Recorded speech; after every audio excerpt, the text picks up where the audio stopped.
Hello defence aspirant, बहुत सारे अग्निवीर के लिए काफ़ी इंपॉर्टेंट वीडियो है और यहाँ पर मैं एक्चुअली जो बातें हैं फौज में वही चीज़ें बताऊंगा। कुछ आलतू फालतू ऐड नहीं करना चाहूँगा। मेरा जो 10 ईयर के एक्सपीरियंस के हिसाब से जो हमने हायर स्टडीज़ किया है फौज में, उसके बारे में बिल्कुल आपको बताऊँगा। जो टॉपिक होगा अग्निवीर सर्विस के दौरान हम हायर स्टडीज़ कैसे करें, what are the procedure, full NOC process क्या है, valid university is most important. हम क्या करते हैं, मैंने एक बार गलती किया था, मेरे को किसी ने बोला कि 30,000 दो और यूपी में एक सोवियत यूनिवर्सिटी करके है तो वहाँ पर आपको ऐसे सर्टिफिकेट मिल जाएगा। तो मैंने उसको 30,000 से ज़्यादा कम से कम 40,000 रुपये पे किया और बाद में मैंने साइंस से ग्रेजुएशन भी किया। लेकिन बाद में क्या पता चला, तो यहाँ पर मेरे को बताया गया कि 30,000 दोगे तो आपका 3 साल में हम कंप्लीट कर देंगे, 2 साल में कंप्लीट कर देंगे। और फिर मैंने क्या किया, 30,000 से सर ज़्यादा लिए थे जब सर्टिफिकेट देता, 35-40,000 रुपया खर्चा किया। बाद में पता चला कि वो सोवियत यूनिवर्सिटी साइंस के लिए वैलिड ही नहीं है, कुछ के लिए भी वैलिड नहीं है और उसमें ट्रांसक्रिप्ट ऐसे डिजिटल सर्टिफिकेट मिलता है जो कि कोई वैल्यू नहीं है। तो यहाँ पर देखिए मेरा पैसे भी गए और सबसे ज़्यादा मेरा टाइम वेस्ट हुआ वहाँ पर 2 साल ना। इसीलिए फिर मैंने दूसरा एक यूनिवर्सिटी चुना, स्वामी विवेकानंद यूनिवर्सिटी करके, सुभाती यूनिवर्सिटी, वो अच्छा है। उसमें उसके थ्रू मैंने बीए किया। ठीक है, तो प्रॉपर नॉलेज आपको होना चाहिए कि आपको कौन कौन सी कोर्स वैलिड है और कौन कौन सी इंस्टीट्यूट आपको वैलिड है। फालतू की अगर आप इंस्टीट्यूट में जाके कोर्स करोगे और फिर बाद में वो वैलिड नहीं रहेगा, कोई फ़ायदा नहीं। It's just your time loss. ठीक है, टाइम लॉस नहीं करना है, इसलिए मैं ये वीडियो बनाया। और एग्ज़ाम के दौरान आपको छुट्टी मिलेगा या फिर नहीं मिलेगा, इसके बारे में हम बात करेंगे। ठीक है, तो पहली बात आते हैं कि आप स्टडीज़ कैसे करोगे। एनओसी प्रोसेस क्या आपको लागू है हायर स्टडीज़? यस, बिल्कुल आप हायर स्टडीज़ कर सकते हो। जैसे ही 10th लेवल में अगर भर्ती हो रहे हो तो आप हायर स्टडीज़ कर सकते हो, जो आपको वाला।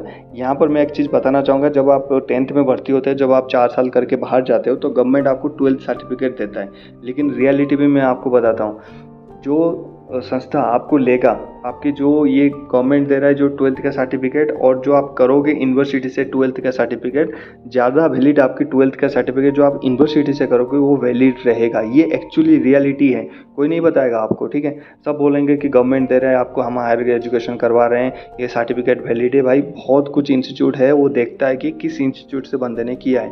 सिर्फ इंडियन आर्मी का जो आपको कौशल सर्टिफिकेट, स्किल सर्टिफिकेट मिलेगा, उसके भरोसे में मत बैठना प्लीज़।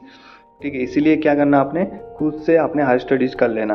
तो फुल एनओसी प्रोसेस ये है कि आप एक कागज़ उठाओगे, पेन उठाओगे, एक एप्लीकेशन लिखोगे टू योर कमांडिंग अफसर, जो आपकी यूनिट में कमांडिंग अफसर होंगे, उनको लिखोगे कि आपकी नाम, रैंक, नंबर, जो भी यूनिट में आप काम करते हो, आपको हायर स्टडीज़ करना है। आपकी जैसे क्वालिफिकेशन 12th है, आप टेक्निकल में भर्ती हुए, आपको ग्रेजुएशन परस्यू करना है, या फिर आप करके छोड़ के आए हैं तो करना है। क्यों मतलब एनओसी चाहिए। देखिए कि एप्लीकेशन क्यों लिखना है, एप्लीकेशन इसलिए लिखना क्योंकि आपको सीओ का यानी कमांडिंग अफसर का एनओसी चाहिए। NOC means non observation certificate या फिर नो ऑब्जेक्शन सर्टिफिकेट आप बोल सकते हो। ये नहीं, यानी कमांडिंग अफसर ये बोल रहा है कि आप चाहिए ग्रेजुएशन करिए, मेरे तरफ से आपको कोई ऑब्जेक्शन नहीं है। अगर आप एनओसी नहीं लेते हो तो दिक्कत क्या आएगा, कल जैसे आपकी एग्ज़ाम है, मान लीजिए यहाँ पर जून 1 को आपका एग्ज़ाम है और जून 1 को आपकी रेजिमेंट में कोई इवेंट होने वाला है। अभी आपको तो छुट्टी नहीं मिलेगा क्योंकि इंपॉर्टेंट इवेंट होने वाला है, तो वहाँ पर ज़्यादा स्ट्रेंथ चाहिए। आप बोलोगे छुट्टी के लिए, मना कर देगा, बोलेगा किसको पूछ के आपने किया ग्रेजुएशन, और ऐसा कोई वो नहीं। लेकिन अगर आप एनओसी उनसे ले लेंगे, एनओसी मतलब नो ऑब्जेक्शन सर्टिफिकेट ले लेंगे, वो आपकी 958 यानी आपकी बायोडाटा में आपकी जो प्रोग्रेस कार्ड होगा उसमें लग जाएगा, साइन होके एक कॉपी आप रख लेना। जब आपकी एग्ज़ाम होगा आप जाके बोलेंगे सर मेरा जून 1 को एग्ज़ाम है और ये एनओसी दिया है मैंने, एनओसी आपने दिया है तो मुझे छुट्टी चाहिए, तो ऑटोमेटिकली आपको छुट्टी मिल जाएगा वहाँ पर। अगर आप ये चीज़ें नहीं करोगे तो आपको छुट्टी नहीं मिलेगा। इसलिए एनओसी सबसे पहले आपके पास होना चाहिए, नो ऑब्जेक्शन सर्टिफिकेट सीओ के आपके पास होना चाहिए। तो फास्ट प्रोसेस है बिफोर एडमिशन। ठीक है, और जब भी आप एनओसी के लिए एप्लीकेशन देंगे वो आपको इंटरव्यू के लिए बुलाएंगे, आपसे पूछेंगे क्या करना चाहते हैं आप और किस शेड्यूल में इसकी एग्ज़ाम होगा। कोशिश करिए आपकी जो एग्ज़ाम होगा, देखिए यहाँ पर अगर आप सोच रहे हो मेरे एग्ज़ाम के लिए कुछ एक्स्ट्रा छुट्टी मिलेगा, एक्स्ट्रा छुट्टी नहीं मिलेगा भाई। जो आपका एग्ज़ाम है वो आपकी छुट्टी से ही कटेगा। तो 1 महीने का अगर एग्ज़ाम है, कोशिश करिए जो भी यूनिवर्सिटी आप लेते हैं वहाँ पर सेमिस्टर वाला एग्ज़ाम मत दीजिए। उसको बोलिए कि भाई 1 साल में मैं एक ही बार एग्ज़ाम दे पाऊँगा, क्योंकि मैं अग्निवीर हूँ, मुझे 1 साल में 30 दिन का छुट्टी मिल रहा है। हालांकि इसके ऊपर गौर चल रहा है, इसको 45 डेज़ करने की कोशिश चल रहा है, देखते हैं क्या होता है। ठीक है, अगर होगा मैं आपको अपडेट कर दूंगा हमारे टेलीग्राम चैनल पे। तो टेलीग्राम चैनल अगर अभी तक आपने ज्वाइन नहीं किया है, आर्मी सर ऑफिशियल है टेलीग्राम चैनल का नाम, ज्वाइन कर लीजिए।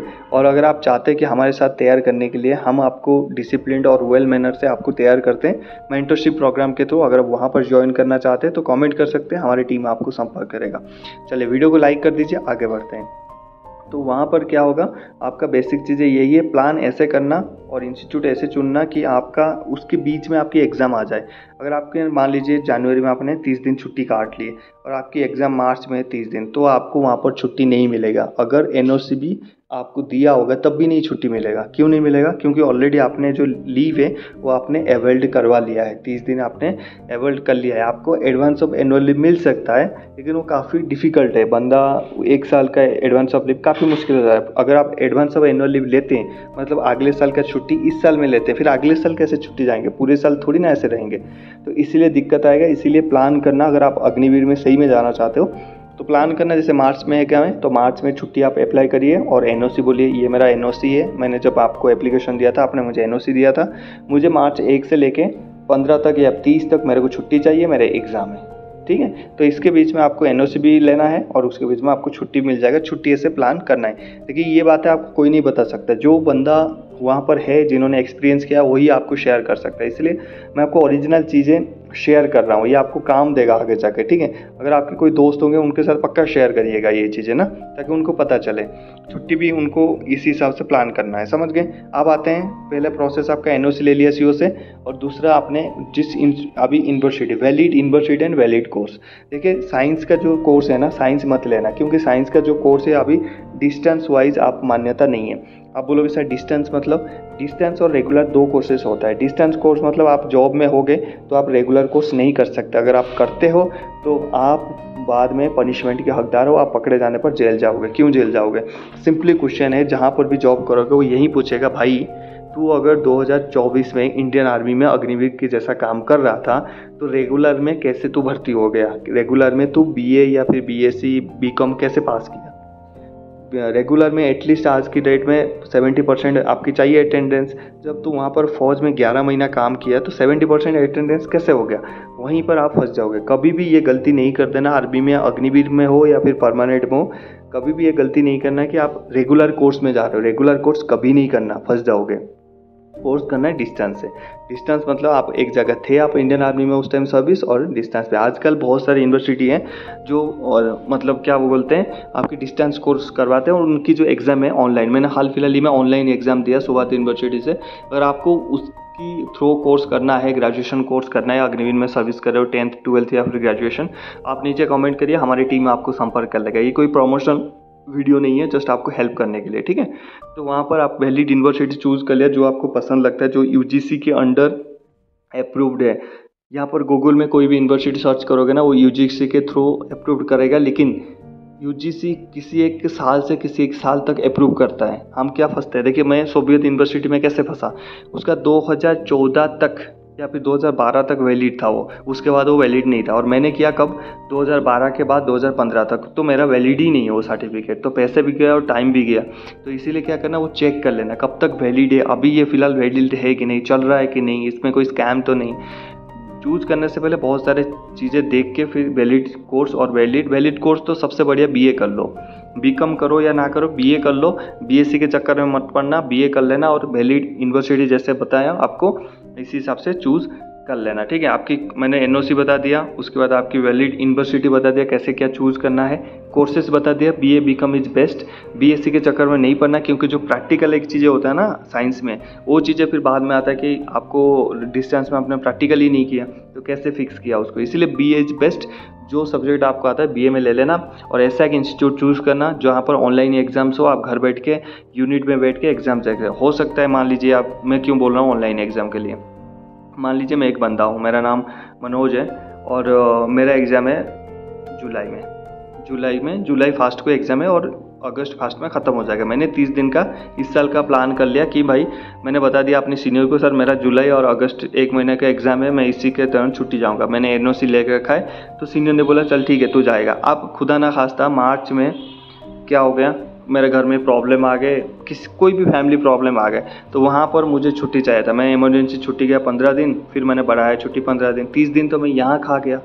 अब मैं जुलाई में कैसे एग्ज़ाम दूंगा? तो यहाँ पर प्रॉब्लम आएगा अगर जाके आप एग्ज़ाम दोगे ऑफलाइन। तो यहाँ पर यूनिवर्सिटी भी ऐसा चूज़ करना, ऑनलाइन चूज़ करना, जहाँ पर आप यूनिट में रहो, घर पे रहो, कहीं भी रहो, लॉगिन करो, 2 घंटे का एग्ज़ाम है, जैसे 2 घंटे आपको रेस्ट मिला है रेजिमेंट में काम करने के बाद, 2 घंटा आइए लॉगिन करिए, अपने एग्ज़ाम दीजिए और बाकी टाइम आप तैयारी करते रहिए, पढ़ाई करते रहिए। सबसे बेस्ट तरीका यही है ऑनलाइन एग्ज़ाम्स का। ऑफलाइन में काफ़ी फंस जाओगे आप, ठीक है, तो 3 साल मैनेज करना काफ़ी डिफिकल्ट हो जाएगा, ठीक है। तो इस हिसाब से मेरा ये सजेशन है, बाकी आपको जो जैसे लग रहा है आप कर सकते हैं। बाकी कोई एडमिशन लेना चाहता है मतलब वैलिड यूनिवर्सिटी में, मैं उसको बिल्कुल हेल्प करूँगा, क्योंकि मैं नहीं चाहता कि मेरा जो 35-40 हज़ार गए और 2-3 साल ख़राब हुए आपकी भी हो, क्योंकि आप भी मेरी तरह एक फ़ौजी है या फिर फ़ौज में जाने की सोच रहे हैं। अगर आपको ऐसा कोई यूनिवर्सिटी के बारे में जानना है तो आप नीचे कमेंट करना। बाकी मिलते हैं नेक्स्ट टॉपिक में। जय हिंद।